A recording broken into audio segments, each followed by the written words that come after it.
So Chris, I don't want to let your dad do all the talking. Let me ask you a question. What did you like most about having Nick as your dad? Well, he's kind of easy and, he's been old. I'm easy and old? Yeah. Okay. And what I noticed too, in this episode, you'll get to know Chris Nikic, the world's first person with Down syndrome to complete an Ironman, and his remarkable father, Nick. And you'll hear the story of how doing just 1% better each day helped them and can help you achieve the impossible. I'm Dave Crenshaw, and this is my Success Project.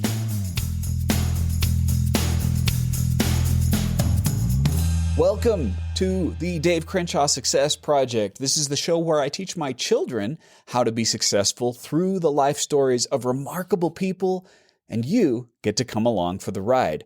In case it's your first time here, I'll explain. I'm a best-selling author. I speak around the world to Fortune 500 companies, and I've taught millions of people how to be successful through my online courses. And I'm a husband and father of 3, and my children mean the world to me. So I wanted to create something lasting that would help them succeed, but this show is for adults too, because I thought you'd enjoy learning along with my family. I speak with some of the most successful people I've met in my life's journey, and some of them have been in the news, like today's guest, who is absolutely remarkable. I try my best to interview people who have balanced success and happiness in their own unique way, because as a leadership expert and a coach, I've found that success is not one size fits all. There's not one path to success.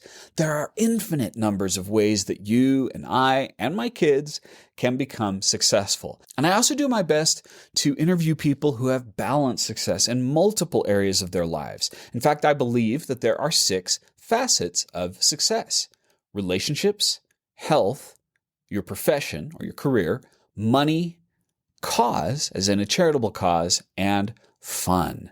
Why 6 facets? Because when you have success in multiple areas of your lives, it shines like a diamond. It's rich and fulfilling, and that's the kind of success I want to help my family and help you find. That's what the Success Project is about. Now, as we go through this interview, I'd like you to do one thing for yourself. I'd like you to listen and look for one action you can make a part of your daily life. Because if you do one thing today or this week, you will make this powerful story of Chris and Nick Nikic a part of who you are. And you are going to want to do this. Chris Nikic is an ambitious young man who happens to have Down syndrome, and he doesn't let his disabilities slow him down. In fact, he's completed multiple triathlons, including the 140.6 in Kona, Hawaii. At age 21, he became the first person with Down syndrome to complete a full triathlon. Since then, he's become a public speaker, completed 2 more triathlons, and co-wrote 1% Better, the Chris Nikic story, with his father. Chris was awarded the Jimmy V Award for Perseverance as part of the 2021 ESPYs. His ultimate goal is to spread awareness about Down syndrome and inspire everyone else to push themselves and focus on being 1% better every day. His father, Nick Nikic, is his biggest fan and helped him set up the Chris Nikic Foundation. Nick is also the CEO and founder of Sales Optimizer, and he is a remarkable father. I got to know Nick a couple of years ago, and I've been deeply inspired by their story. My family regularly talks about Chris and his 1% Better principle, so I'm deeply, deeply honored that they agreed to come on this show. Chris and Nick, how are you both doing? Fine. Yeah, we're doing great. We're happy to be back from Hawaii. Wonderful. And where are you at right now? You're home in Florida? Yep. We're home in our Orlando home. Ah, wonderful. That's a beautiful place. It is. You guys ever get out to the amusement parks out there? Yes, we do, especially when they invite us and throw a big party for us. Well, and my goodness, you deserve all the parties and all the recognition that you've received, Chris. I've watched some of those awards, and in fact, my family, and this is why I'm so thrilled to have you on, I shared the documentary that ESPN did with my family, and part of this show is about me helping my kids. So I have a 17-year-old son, I have a 13-year-old daughter, and a 9-year-old daughter right now. And we taught them the 1% better principle. Every week we get together as a family, and I shared your story, and it really inspired them. And so they were very excited that I'm speaking to you today. What we're going to do is we're going to tell the whole story from where things started to where you are now. And so, Nick, I want to start by asking you a question as a parent, because part of his success is the remarkable parenting that he's received. Let's start at the very beginning. Chris is born. What was that moment like for you? Well, it was actually devastating at first because immediately the doctors told us that Chris had Down syndrome. And my recollection is they said something like, he'll never be able to care for himself. He won't amount to much. He won't be able to even tie his own shoes. So we were kind of heartbroken and sad at the time. I can only imagine. And yet we've learned over time that what they told you was not true. Right? Yes. Not at all. Happy tears now, right, buddy? Yeah. Because they were so wrong. And what do you keep doing every day? Oh, no. Proving them wrong? Yeah. Yes. I love it. Do you have other children, Nick? Yes. We have a beautiful daughter, Jackie. She's 10 years older than Chris. She's an Ivy League graduate, a Division I basketball player, a successful executive now in her own right, and now happily married to a sweet woman named Mia, and they have 3 precious children. Oh, that's wonderful. And what adjustments I've learned as a father, I cannot parent all my children the same way. And certainly with Chris, who is remarkable, you needed to parent him in a different way. What specific adjustments did you need to make early on in your parenting style with your son, Chris, versus your daughter? So it's interesting the way you just asked that question is I actually parented them differently, and that was the mistake that we made. Interesting. Yes, it's very counterintuitive. Jackie was gifted, so I treated her as gifted. I pushed her hard. I worked her hard. I dedicated a lot of time and effort to teach her a good work ethic and to teach her to study hard and get good grades. And as a result, she was a all-state basketball player, Ivy League basketball player, Ivy League graduate, right? She did what I taught her to do and fulfilled her potential. On the flip side, we treated Chris as special, which means we protected him, we nurtured him, we watched over him, we guarded him. We did not treat him like we treated Jackie. And unfortunately, for the first 18 years of his life, he became the byproduct of the way we treated him, which really was unfair to him.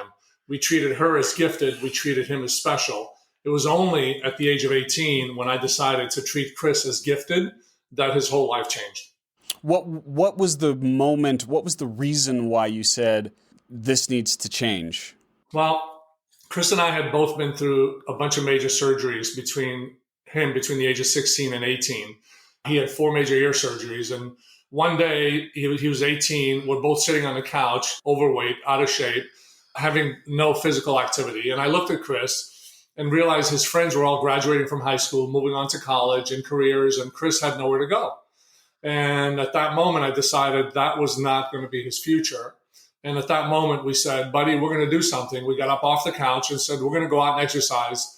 And that was the beginning of our 1% better strategy to just get him a little bit better every day at something to get him off that couch. It's interesting how many times our health or our life not going the way we want becomes a catalyst for change.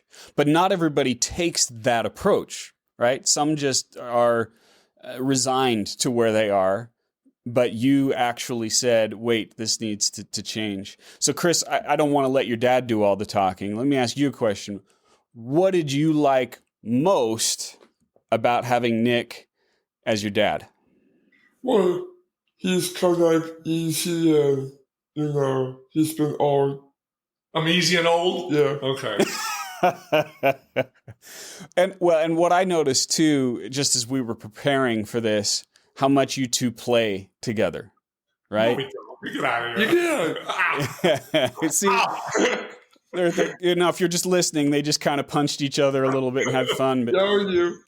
there was a lot of banter back and forth. Okay, can you tell me something else you like about your father? Well, I get my career is from him.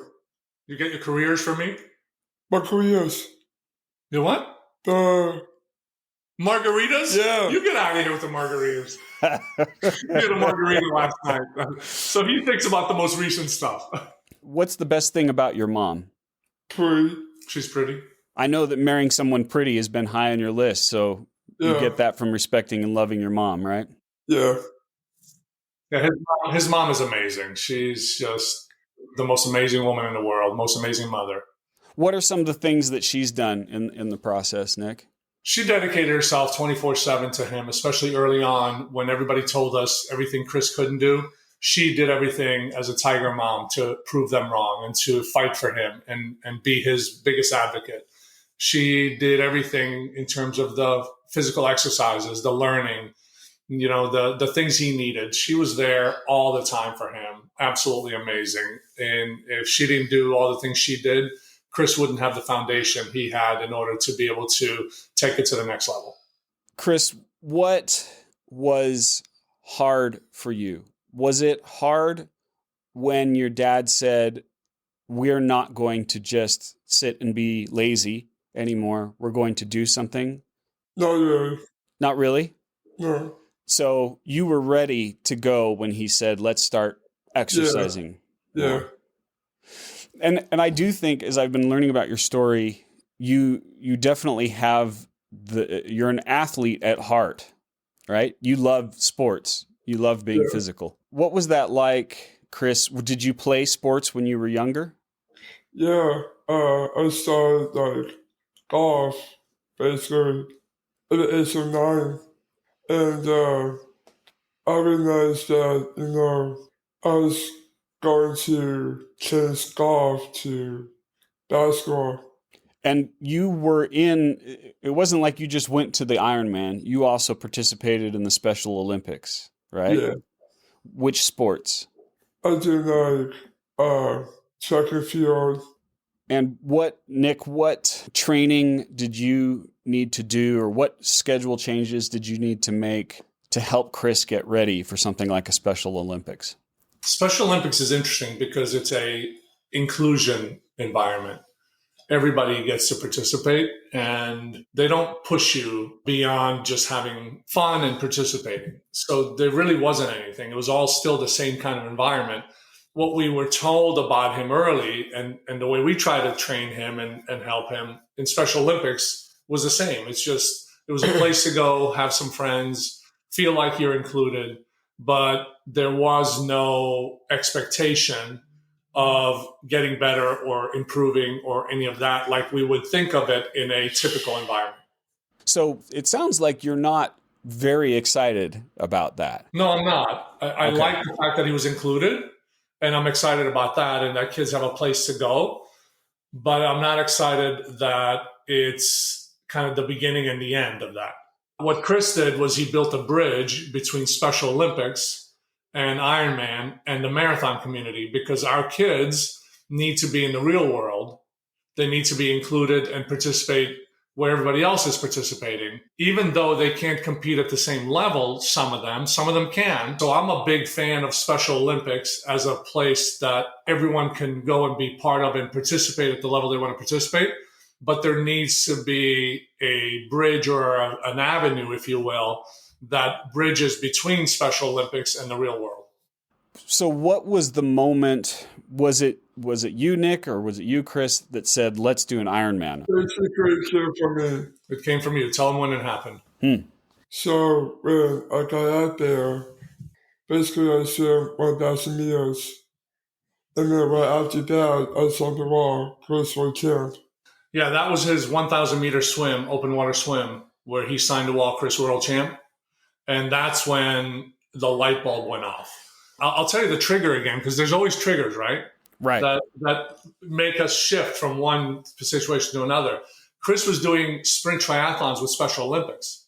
And at the state championships in September of 2019, they were all competing to see who would go to the USA Games in June of 2020 for Special Olympics. And then in September, they announced that they were not going to have the triathlon at the USA Games. And so Chris was devastated because he had worked so hard to try and make the USA Games, and then they canceled them. So Chris did this late open water lake swim. And then he said, Dad, I want to be a world champ. I said, okay, how about if we do an Ironman?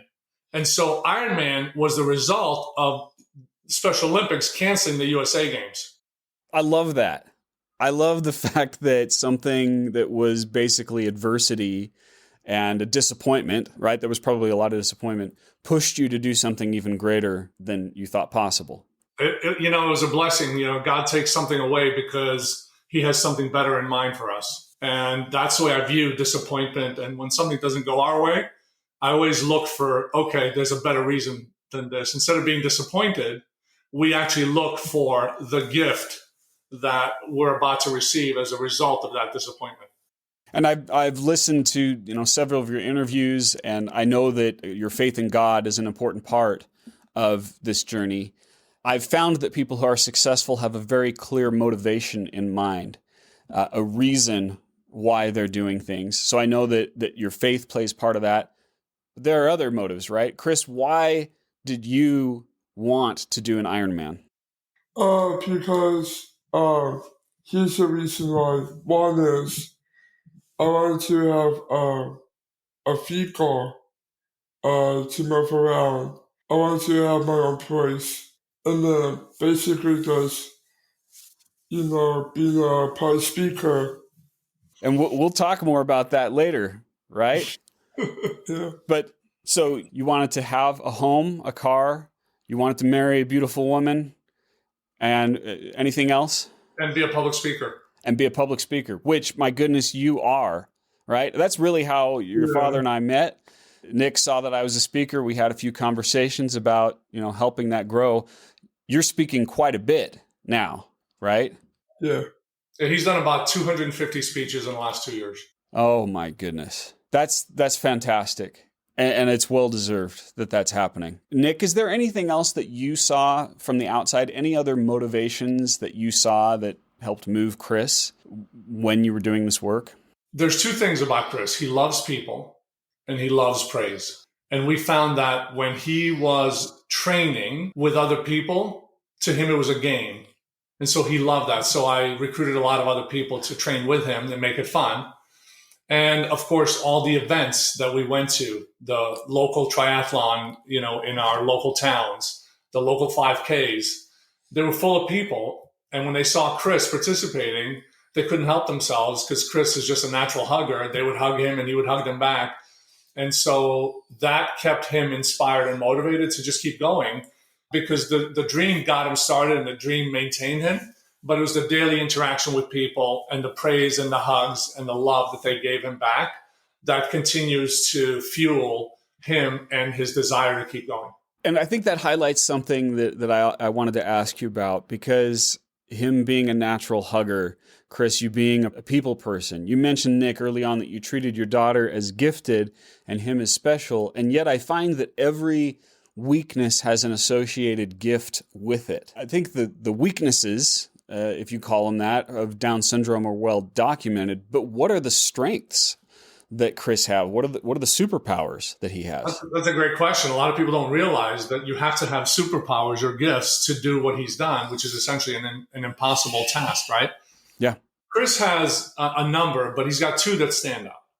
One is repetition or routine. The other is trust. So I'll tell you how they each manifest themselves in what he's done. Yeah. Repetition and routine means that Chris can do the same thing over and over again and enjoy it as if it was the first time. Mm. And so he never gets tired of doing the same thing over and over again. And you need that for endurance sports. Other people get bored. He gets energy from that. That is a gift. That's amazing. Absolutely. And so our kids who are like that actually make great employees where the work at hand is routine and repetition. They thrive in that area and would make great employees where others are bored by it and just don't want to do it. And so that's one of the things we want to do is promote that and let people know that there's a whole workforce out there that would do wonders in a certain kind of job. Yes. The second gift Chris has is trust. Chris trusts at face value. What that does is that makes him the most coachable person in the world. I have coached people for 30 years now in my business and in sports. And I will say without a doubt, Chris is the most coachable person I've ever coached. And he had to be in order to do what the whole world thought was impossible. And Chris doesn't argue. He doesn't question anything.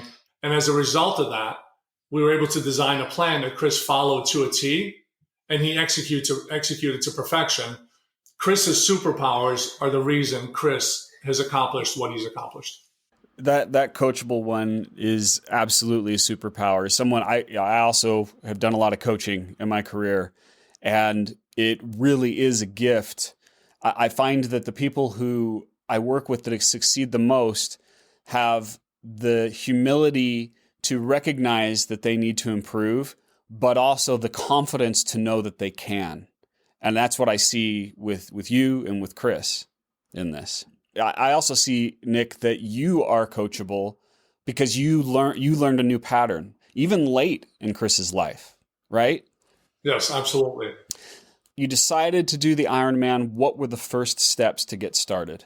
Well, the first step is the same thing that we do in everything we do when we get started, right? Which is the first step was to write a plan. We sat down on New Year's Eve 2019 going into 2020. I printed a 4-foot by 8-foot dream board for Chris. And on that dream board, we had sections that started with his dream, a goal, milestones, and his strategy. And 4-foot by 8-foot area where he could write down what he accomplished every single day for 6 months. And then for a year, eventually we would replace it. That was our first step. And the first thing I had Chris do on New Year's Eve, I handed him a marker and a dream board and said, write down whatever you want out of life, buddy. And he wrote down 6 things. And I recorded it because I knew he was going to achieve them and nobody would believe me. So I just gave him the pen and put on the camera and said, write down your dreams, buddy. He wrote them down. He wrote down 6 things. And so far, he's accomplished 5 out of 6, the 6th being to marry a smoking hot blonde. And he gave her the promise ring last week. Chris, do you still look at that board? Do you update that board? Yeah. Yeah, we actually, every time one board gets filled up, we build another one. And we still have every board from the December 2019. So are you putting up pictures? Is it just words? No, it's a plan. It's goals, which are words. It's dreams, which are words. It's a strategy. The strategy is always 1% better. And it's a plan, meaning boxes where every day he writes down what he achieved that day. And so he can, as the boxes get filled up, he sees himself getting closer and closer to his milestones and his goals. And you do that daily? Every day. Every day. Yeah, right there, that's a sign of your superpower, Chris, that you're willing to do that every day. Most people are going to let it lapse for a week or a month. So the fact that you're so consistent with it, I think, is part of the reason why you're so successful. What was the beginning of working out like, Chris? So you had not been doing much and you say, I'm going to do an Ironman. Talk to me about how you felt the first time you worked out really hard. So it basically took me to just eat more rice. What do you mean eat more rice? And Stop it eat with the more rice. sushi. Because he asked you about working out. So you ate more. Yeah. That's great. You started eating more. What did you do in the workout? Basically strength workouts. Keep going. And then probably back riding. Okay. Let me clear something up. He wants to know about the hard workouts you did at the beginning because he thinks that you worked really hard at the beginning. Yeah. So let's clear him up. We didn't really work really hard, did we? We just started with 1. So explain to him how you started working out. Basically, I start with 1 and then after 2. Okay. One exercise? Yeah. And then, I start with basically 1 push-up, basically probably a pull-up, a back ride, and then the running. And then tell him what else you did. And then basically had some ice cream. Ice cream all the time. All the time. That's a nice reward, right? That's motivational. It would motivate me. Sushi, repartee. Oh, Chipotle. So tell them a story about just one of your exercises, like just your push-ups, sit-ups, and squats. Tell him how you started, what you did, how far you got, just so he understands your workout routine. It's always like easy pace. Okay, so you started with 1, and then what'd you do? And then 2. 2, and then what? And then 3. And then what? And then 4. Keep going. How far did you get? Like 10. And then? And then pick up like 200. And then, after 200 push-ups, how many did you do then? 400. 400. And then? 5. Yeah, that's how he did. He started with 1 push-up, sit-up, and squat, eventually got to 500. That's absolutely amazing. And that's a perfect illustration of the principle that you guys teach. And I'm going to use this moment to just promote the book, 1% Better. But you talk about that in your speeches and everything, that 1% better concept. How do you decide what 1% is, Nick?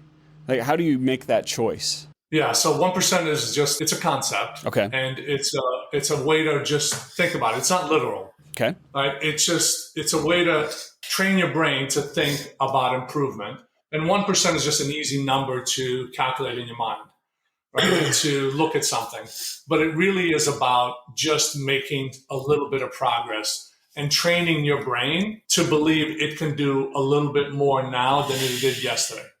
And so if you say, I went for a 100-yard walk yesterday, your brain can accept that you can do 101 today because it's just one more. Right. So your brain accepts whatever you do because it's so easy and it doesn't fight against you, because our greatest enemy to success is our brain, our subconscious mind that's protecting us from pain. And when you push yourself too hard, you experience pain. And so the brain then fights against you. The 1% Better system is designed to bypass the natural mechanism in the brain that prevents you from doing things that are good for you because the brain fears that you're going to be in pain. So we are tricking the brain into developing an achievement habit, one that says, I can always do one more. And that's how Chris never quits, because no matter where he is in a race, no matter how hard it seems, his brain knows he can do one more. And when he's done that, then it knows it can do one more, then one more. So the whole 1% and everything's designed to be like that. It's all a brain workout. It's not really physical. That's such a beautiful principle. And as a coach, and I'm sure you can see that helps people grow. I would say to people, a lot of small victories lead to one big one. I like 1% better. It's a lot smoother. But basically that's what you're saying, right? Just little bits, little increments, and you keep doing that, and to go from 1 to 500, that's fantastic. So another part of success that I've seen with anyone is they also hold themselves accountable, or in your case, coachability, right? So he's been training for a long time with Dan Grieb, is that right? Well, Dan's one of his trainers. He's got dozens. Okay, great. In different aspects of his life? Well, in this area, Chris trains so much. He trains about 20 times a week, and that's a lot of training. And so we recruit different people to train with him. He's got Marquise, who we hired full-time to help him. He's got his girlfriend who trains with him. He's got his Special Olympics friends who train with him. He's got the Tri Club who trains with him. Dan is his guide, meaning he does some races with him, and he does some training with him. But on a routine basis, Chris either trains alone or trains with lots and lots of different people. I think that's fantastic, because a lot of times people think, first of all, do I even need a coach? And then there's the aspect of how many coaches do I need? And I believe that you can have as many as you need to accomplish what you want to accomplish. It's pretty consistent with everything that's successful in life, right? You need a good coach. Absolutely. Because a coach develops a plan and you execute. But you also need experts in different areas, right? Like a football coach who's a head coach, they got lots of assistants and experts in different areas. When it comes to Chris, your traditional coaching, your traditional plan doesn't work. Okay. We tried that and it didn't work. What part of it didn't work, if you don't mind me asking? So if you think about a triathlon training plan, it's designed for someone with average or above average intellect and physical ability. Chris has neither. And so that plan doesn't work because it doesn't make any sense and it's too hard to follow. So what I did was, being a coach in the business world, I understand coaching. I've played, basketball in college. I coached my daughter and others. I understood some of that stuff. I didn't know anything about Ironman or triathlons, but I understood the principles. So what I did was I started asking questions about what was the end result we were trying to get to and the principles behind it. So I started asking different people, running coaches, swimming coaches, bike coaches, triathlon coaches, nutrition coaches. I started asking different people different things. And then I said, okay, I get where you're all going. What I need to do is I need to modify all that to the 1% better system for Chris. So I designed a different system for Chris, a different approach that everybody thinks is crazy. And they all thought was crazy every step of the way until he finished the Ironman. And then they thought that was a fluke, and they thought it was crazy again until he finished the world championship. Now people are starting to wonder if there's something to this 1% better system and this different approach that worked on someone with an intellectual and physical disability as extreme as Chris is. So I'm the one who's coaching Chris, and I, like an orchestra conductor, I make sure all the pieces are there for him that he needs to make sure that it helps him do what he wants. So I take what people give me and I translate it to Down syndrome, essentially. Yeah. It's a different language. There's an interesting paradox there, because you were saying that you needed to treat him as if he was not special to accomplish this. Yep. And yet in some way you still have to treat him as special by making adaptations to the training. Well, there's a different word that I would use, not special, but different. Okay. Like special has a connotation of, you want to take care of them and protect them. Different just means I learn differently, I perform differently. And so the way you teach others isn't going to work for me. Chris has a different learning style, so I had to adapt the principles to his learning style. Not less, just different. Not special, but different. I love it. Right. Chris, did you ever want to give up in training? Not really. Not really. What do you think, Nick? True or false? True. True. He doesn't want to give up. I love it. So for example, when we were in Kona training against the winds on Hobby Mountain, Chris was getting knocked over and pushed over by the crosswinds of 30 miles an hour about 10 times in one of the training sessions. And there was a point in time when Chris hugged me and squeezed me so hard he wouldn't let me go. He started crying. He was shivering from the because it was an unknown for him. The wind was coming from every direction. He didn't know what to do with it. He was scared. And he hugged me and I held him and just told him everything was going to be okay.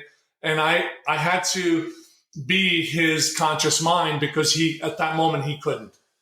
So I said to him, Chris, on Thursday, when you're in the race and this happens to you on Hobby Mountain, are you going with Adrian waiting for you at the finish line for that big hug and a kiss? Are you going to quit or are you going to keep going? And he looked at me and he says, I'm going to keep going, Dad. I said, okay. So today, buddy, let's practice to keep going. He said, okay. And then he picked it up and kept going. So did he want to quit? Yeah. But with a little bit of coaching and a conversation to help him think it through, he was able to overcome that instinct of his body and his mind telling him to quit. And I want to draw attention to what you just did there, what you both did and continue to do in those moments. I'm sure you've had a lot of those. You presented him with a question, Nick. You didn't say, you need to keep going. No. You didn't push him. You just asked the question, do you want to quit or do you want to keep going? And then Chris, you chose to respond to that question, I'm going to keep going. That's a powerful leadership principle right there. Because I think a lot of leaders, when people aren't doing what they want them to do, you're like, you need to start doing it. You start pushing them, when in fact, it's the question that we really need to ask in those moments. It's a good observation you make, because people think I push my son too hard. And I try to explain to them, I never push my son. Yeah. What I do is I do for him what I can do for myself, is I ask myself questions and I make decisions and I make choices based on what's important to me. That's all I do for him. When Chris was at the Ironman Florida on mile 10 on the marathon and every bone in his body hurt and everything was just killing him and he wanted to quit, I did the same thing. I went up to him and they were trying to pull him with a tether and convince him. And I said, hold on a second, take the tether off. And I put my arms around his shoulders and I said, Chris, I want to, buddy, here's what's going on here. He said, okay, Dad, what? I said, there's a battle going on in your mind between the pain and your dreams. And he said, okay. I said, so what's going to win, buddy? Is it your pain or your dreams? And he said, what did you say? I said, okay, buddy, if your dreams are going to win, you're almost there. You're going to keep going. Just stay focused on your dreams. And I said, God's angels are going to come down and help you to the finish line. And I'll see you at the finish line. And I left. And 13 miles later, he was at the finish line. That's all he needed. He needed just me to remind him about his dreams. And that was enough for him to go 13 more miles when he was in the most extreme, excruciating pain of his life. And he didn't want to keep going. But his dream was so important that he just kept going. I'm seeing an intersection of two things. I'm seeing remarkable parenting / coaching, right? I think your background as a coach, Nick, and then Chris, remarkable persistence. We can talk about all the training and everything, but I do believe, Chris, one of your gifts is just the will to never quit, which is much, much higher than the average individual. That is different in a beautiful way. I know one thing that I teach is the importance of taking breaks and having rewards in the work that you do. Chris, I've heard you talk about some of your favorite rewards, many of which are food that I've heard you talk about it. What are some of your favorite ways to take a break when you're not training, to have fun? Whatever. Well, be specific. Tell them like yesterday what you did and today what you're going to do. Because people think you just work, but you have more fun than you work. Yeah. So tell them about some of the fun you did yesterday. Basically, like, margarita. Margarita, yeah. With who? Natasha, your cousin. You guys had a blast, didn't you? Yeah. And where are you going today with Natasha and Amanda, your cousins? The game. The Magic Game. Is that your favorite thing in the whole world? Yeah. What else do you like to do? Probably, like, get a run done. Get the run done? Yeah. Is that going to be fun? Yeah. Okay. What else? Bike ride. Bike ride, and then what? Party. And then dinner. Yeah. And then what's your favorite sport? Boxing. Boxing. Now you want to do boxing. I thought it was golf and basketball. Both. Yeah, he just loves life. He does everything. He really does. He works hard. He plays hard. He loves his friends. He loves to talk. He spends 2 or 3 hours every night talking to his friends. That play is such an important part of your success as well, Chris. So you completed a second Ironman. Which was harder, the first or the second? Probably the first one. Why was that harder? Pain. Yeah, there was a lot of pain. You weren't used to that level of pain before. No, but it was also a lot of pain. It was real. It was a lot of pain. What I mean is versus the second time, right? The second time you knew what to expect. There were two things about the first time and second time. He's absolutely right. The first one was harder. Everybody says Ironman Hawaii is much harder, and it is. Ironman Hawaii is much harder because you have the crosswinds and the headwinds, 30 miles an hour. You have 90% heat and 85% humidity, which people just die under. You have a 19-mile climb on Hawaii Mountain. So Ironman Hawaii is much, much harder. And the best in the world show up, and almost 1,000 people don't finish. Out of how many? Of 5,000. Wow. And so Chris finished. And Chris thought it was easier. And in fact, it was easier because when Chris finished, he walked away. He was walking that evening. He woke up 3 hours later after a party all night, and he was walking around all day. He stood up greeting finishers the next day for 8 hours on his feet. So to Chris, once the race was over, it was over. There was no more pain. It was done. But in Florida, it took him 2 weeks to recover. So that's a testament to his training and his willingness to keep training and just keep getting better all the time. And that's the sense that I'm getting from this conversation and some of the other interviews that you did. Chris, you are an athlete through and through. That is who you are. And I think some people might see what you've accomplished and say, oh, this was, a wonderful moment, which it is for people with Down syndrome. It was just something that you did to achieve something. But that's not the first Ironman was not the goal. Now you've done a second. Will there be a third? Yep. And probably 10 more and 20 more and maybe who knows? Yeah, you're truly a remarkable athlete, Chris. That's something that I deeply admire. Are there other aspects of your life, Chris, where you try to become 1% better each day? Yeah. What's something else that you're working on that's not sports? Retire. No. He's talking about other stuff like learning your English, your pronunciation, your speeches, other things you do every day that you get better at. Golf. right? So he wants to know, do you apply the 1% to other things? Yeah. Yeah. Yeah, you do. Like being on the phone, social media. And that takes work to do that. I know it takes work for me. And make your phone calls. And you get a little bit better without those every time. So what does the future hold for you, Chris? My marriage. Marriage? You stop talking about your marriage. Well, we're talking about the future. Oh, man. you're right. That is the future. That is the future. All right. So what are you going to do before you get married? What are you going to do next year? I'll be doing the marathons. Which ones? The 6 ones. The 6 Abbott World? Yeah. The 6 majors? Yeah. Okay. And that's next year's goal. The 6 majors. And just from my perspective, and if it's already happened, that's still an amazing goal. Has that been done by someone with Down syndrome before? No. So you're going to break down even more barriers. You're going to... Yeah, what they call the 6 major marathons around the world are very hard to get into, very hard to do, but also next year they are all creating a new category called Runner 321 for neurodivergent athletes like Chris. And Chris will be the first to run in that new Runner 321 category to open doors for others like him all over the world to be able to participate in marathons all over the world. Like we started our conversation around Special Olympics versus the real world events. Special Olympics is wonderful and we need to keep promoting it, and we will as an ambassador, but we need to open the door to the events all of us participate in, the marathons, the local runs, the local triathlons, the local swim races. Our kids need to be part of the community, not separated into something else where they're just participating by themselves. I could tell that's a big part of your mission, Nick, is to break down those barriers and build bridges so that rather than viewing someone who's different as they should not be included, that we're including everyone together.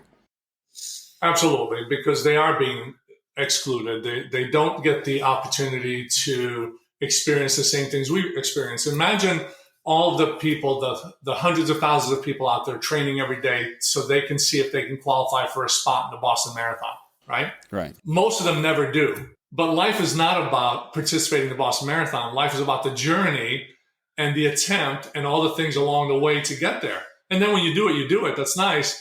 But if that's all it is, you're wasting your life. Life is about the journey. And our kids don't even have the opportunity to participate in the journey because they don't have that goal to shoot for. What we're doing is we're opening a door to give them that goal to shoot for. Whether or not they ever make it is irrelevant. The fact that they're participating in their local run communities and are part of the community is the big win. That's beautiful, Nick. And thank you for sharing that story. And Chris, thank you for sharing what you've accomplished. We're to the last part of this interview. This is where what I like to do is think of the person who's listening to this, and even think of my kids who I want to listen to this, and say, what can we do as a result of what we learned? So I'm going to share a few lessons that I've drawn out from this of something someone can do, not just hear about it, but do something about it. And then I'd love if you added one or two, if you'd like, to that. The first thing that I wrote down was know your motivation.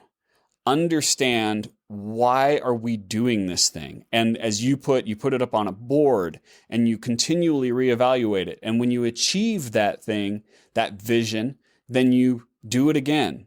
And I think having that motivation in mind is so critical. And anyone listening to this can do exactly what you did, is write it down and keep it in front of you. The other thing that I wrote down is customize your plan to who you are. Chris is different than everyone else. But then again, I think everyone listening to this is different than each other. And I know for myself, I have had to take different approaches to adapt, as you put it, the education of experts to who I am. And I think it's okay to say what is working for me and what does not, and then customize that plan to your unique tendencies. Gosh, there's so many lessons, but I'm gonna pull out the power of questions, of the right questions. Nick asking Chris the question of, do you want to continue? Which is going to win, your dreams or the pain, right? And having those questions that you ask yourself or having those questions asked you by a coach is so powerful. Rather than trying to force yourself, consider your answer, and then you can use that to move forward. So if there's something that you're trying to accomplish right now, you can ask yourself a question like, does this still mean something to me? What is going to win, my discomfort or me achieving that dream? Anything you want to add, Chris? Yeah, so 1 is keep striving. 2 is if you're willing to just work hard and you're going to eat more, and if you're willing to eat more, you've got to really eat more. Motivation, right? Yeah. What else? Anything else you can tell people how they're going to be their best? Give me 2. Okay, 2. Good. I'll say 1. I love it. How's that? Yeah. Great. I only have 1. If we are willing to commit to get 1% better every day at something that gets us a little bit closer to our dreams and goals, then just strap yourself in and get ready for the journey of a lifetime, because you're going to accomplish things you absolutely never thought were possible. The power of the 1% compounded over time is something that people have a hard time wrapping their brains around. They keep thinking it's simple, it's small, but in my opinion, it's the most powerful concept in the world, because when you compound 1% improvement over a 2 or 3 year period, you don't even begin to recognize the person you are compared to the person you used to be. It's a principle, that 1% better, that we all can live, no matter where we are, no matter what we're trying to accomplish. Thank you so much for your generosity of coming on this show. I know you're busy, and I greatly appreciate that, Chris and Nick. And I know that you've blessed my life and the lives of everyone who has listened to this. Thank you so much for being a part of this. Appreciate inviting us on your show. Thank you so much. You've been listening to the Dave Crenshaw Success Project, hosted by my dad, Dave Crenshaw, and produced by Invaluable Incorporated. Sound editing was done by my brother, Stratton Crenshaw. Research and assistant production by Victoria Budez. Voiceover by me, Darcy Crenshaw. Show consulting by Andrew Marino. And the music is by Ryan Brady via Pond 5 Licensing. Please subscribe to the Dave Crenshaw Success Project on Google Podcasts, Apple Podcasts, or wherever you like to get your podcasts. And please don't forget to leave us a 5-star review. See you next time.